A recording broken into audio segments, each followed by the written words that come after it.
쿠쿠홀딩스 진단해 보겠습니다.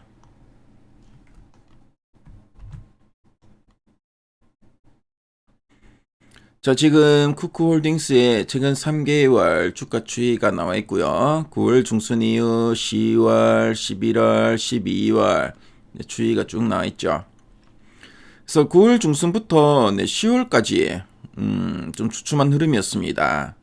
하지만 11월은 완만한 흐름, 그렇죠. 완만하지만 좀 이제 반등을 시도하는 모습이고 12월 들어서는 뭐 추가적으로 조금 더 좀 반등세가 좀 나타나고 있죠. 그래서 요즘 뭐 앞으로 어떤 흐름을 이어갈지 이따가 탐방 리포트를 통해 한번 살펴보도록 하겠습니다. 최근 3개월 동안 증권사에 제시하고 있는 향후 1년 목표 주가 평균값이 얼마인가 보니까 4만원, 현재 그 대비 상승 여력은 한 32% 정도 보고 있습니다. 자, 그럼 탐방 리포트 한번 볼게요. 자, 보니까 뭐 리포트가 뭐 1월, 6월, 12월에 나왔고, 뭐 최근에 나온 리포트 제목 보니까 배당도 쿠쿠하세요 라고 하네요. 자, 어떤 내용이 있나 한번 보도록 하겠습니다. 자, 이 쿠쿠홀딩스. 자, 요 종목명에 홀딩스라는 게 있으면은 지주회사죠. 그래서 쿠쿠는 밥솥으로 유명한 회사입니다. 그래서 쿠쿠홀딩스는 밥솥을 중심으로 뭐 정수기나 공기청정기, 주방가전, 생활가전까지 사업 영역을 확장한 종합가전그룹의 지주회사다라고 보시면 되겠고요. 뭐 국내 그 안정적인 이런 수익 기반 위에 해외 법인 성장을 통해서 장기적인 현금 창출력을 강화하고 있는 그런 업체다라고 보시면 되겠습니다. 자, 그럼 두 줄 요약 부분을 한번 보도록 하겠습니다. 첫 번째 포인트 한번 볼게요. 제품 다각화와 해외 매출 확대로 안정적 실적 성장 지속이라 하고 있죠. 그래서 밥솥 뭐 단일 제품에 대한 의존에서 이제 벗어나서 요즘 뭐 TV 광고 보면 쿠쿠 정수기 광고 좀 많이 나오죠. 그래서 뭐 정수기나 이런 생활 가전, 뭐 렌탈 제품 등으로 이제 포트폴리오가 좀 다각화되고 있습니다. 그래서 내수 경기 변동에 따른 이런 실적 변동성이 좀 낮아지고 있다라고 보시면 되겠고요. 자, 그리고 해외 매출이 확대되고 있다는데 지금 보니까 뭐 말레이시아, 미국, 중국 등 해외 법인의 매출 비중이 계속 확대되고 있습니다. 그래서 외형 성장과 이익 안정성이 함께 유지되는 구조로 자리를 잡았다. 뭐 그렇게 보시면 되겠죠. 자, 두 번째 포인트 한번 보겠습니다. 비과세 배당과 배당 확대 기조로 주주환원 매력 부각이라 하고 있습니다. 그래서 이런 지주사의 이 구조상 배당금에 대한 비과세 효과가 존재해서 실질 배당 매력이 일반 기업 대비 높다. 뭐 그런 의미로 보시면 되겠고요.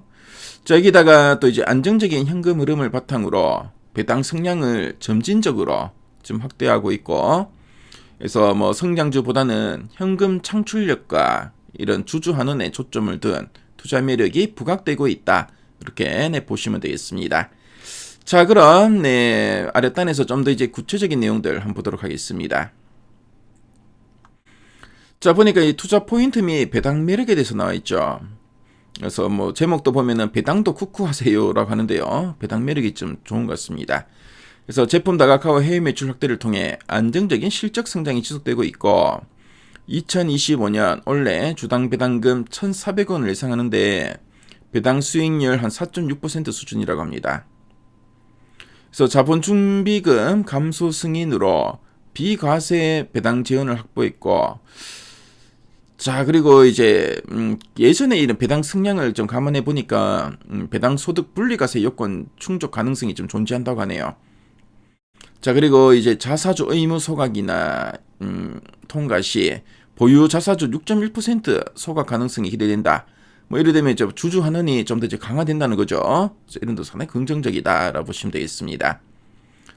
자, 그리고 지금 보니까 국내 사업과 해외 쪽의 사업을 또 이렇게 이야기를 하고 있죠.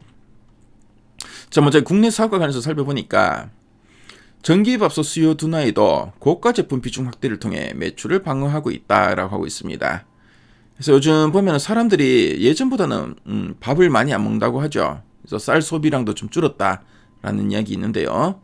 그래서 지금 보니까 뭐 인덕션 레인지, 음식물 처리기 같은 기타 제품의 매출이 구조적으로 성장하고 있고, 그래서 국내 매출은 2025년에도 두 자릿수 성장 흐름을 유지할 거다라고 보고 있습니다. 그래서 좀 뭔가 이제 프리미엄 전략, 그리고 제품 다변화 전략을 좀 쓰고 있는 거죠. 자, 그럼 해외 매출 성장 전략을 보니까 이 중국 매출은 현지 유통망 확대로 안정적인 외형 성장이 지속되고 있고, 자, 그리고 미국과 동남아를 중심으로 해외 매출 지역이 다변화되고 있다라고 하고 있습니다. 그래서 예전에 중국 관광객들이 우리나라에 오면은 제일 많이 사는 게 화장품도 있고 밥솥도 많이 사갔다고 하죠. 옛날에 우리나라 사람들은 또 일본의 코끼리 밥솥을 참 상당히 좋아했는데, 예전에 또 이제 중국 사람들이 우리나라 오면 또 이런 우리나라의 쿠쿠나 쿠첸 밥솥을 많이 샀다라는 뉴스가 많이 떴었는데요. 그래서 중국 같은 이런 쌀 문화권이죠. 그래서 중국 쪽의 외형 성장 지속되고 있고, 또 미국이나 동남아로 매출 지역을 다변화시키고 있다라는 이야기 하고 있습니다. 그래서 해외 매출 비중은 좀 길게 볼 때도 점진적으로 확대될 걸로 보고 있고, 자, 그래서 앞으로 뭐 실적은 어떻게 될 건가 보니까 4분기 매출액은 2,682억 원으로 전년 대비 12% 증가할 걸로 보이고 있고, 영업이익은 382억 원으로 전년 대비 3.3% 증가가 전망되고 있네요. 그래서 국내 기타 제품과 해외 매출 확대가 실적 성장을 견인하고 있다라는 이야기 좀 하고 있습니다. 자, 그럼 상세 보기를 클릭해서 리포트 원문 한번 보도록 할게요. 자, 리포트 원문을 보니까 앞에서 우리 그 핵심 내용 보기에서 봤던 내용들 쭉 이렇게 풀어서 설명하고 있죠. 그래서 안정적인 실적이 성장이 나타나고 있고, 배당 확대도 예상된다라는 이야기 쭉 나오고, 또 4분기 실적에 대해서 이야기하고 있죠. 그래서 제품 다각화와 해외 매출 확대가 지속되고 있다라는 이야기 좀 나와 있고요. 자, 그리고 지금 보면은 쿠쿠 홀딩스를 이해하는 데 필요한 이런 표나 자료, 그렇죠, 그래프도 많고요. 그래서 이런 자료가 상당히 풍부하니까 쿠쿠 홀딩스에 관심 있는 분들은 미래 가이드에서 리포트 원문도 한번 확인해 보시면은 많은 도움 될 것 같습니다.